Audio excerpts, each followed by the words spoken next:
Well, shootings at two different barbershops in Mobile have community activists and shop owners concerned about their businesses. WKRG News 5's Jeremy Jones joins us now to explain why these shootings have people in the community so upset. Jeremy? Yeah, that's right, Pete and Devin. People go to barbershops not only for a haircut, but also for a sense of community. People go to barbershops for a haircut. And in African American communities, people also view barbershops as an outlet to let out some steam.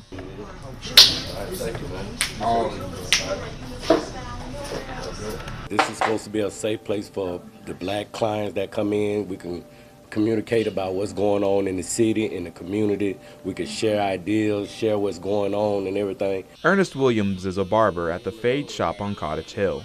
He's noticed the trend of shootings taking place at barbershops in Mobile after two happened within a month. 5 people were shot at The Shop on Pleasant Valley Road on April 27th, and 1 person was killed at Bags on the Fade on Friday, May 17th.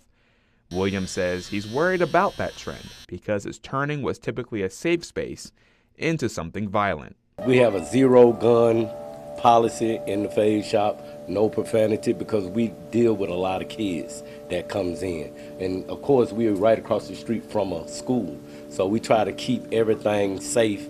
The owner of the shop, Tyler Calhoun, says his shop doesn't see issues with his strict no-gun policy. I never really had to kick anybody out. The only time I had a serious problem was I asked somebody to put their gun up, and they went outside and act like they did, and they didn't.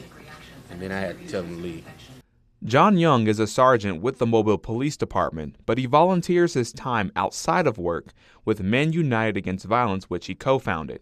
He says most of the gun violence in Mobile involves black people harming other black people, and a larger conversation needs to take place. Some brute beast, uneducated, unable to control his emotions, has gone over, starts an argument and begins shooting, killing a black woman, killing another black man. Listen, if we're going to talk about this, let's not just talk about who the shooters are, let's talk about who the victims are. Let's talk about our shooting into occupied vehicles and dwellings. These are black men victimizing other black people.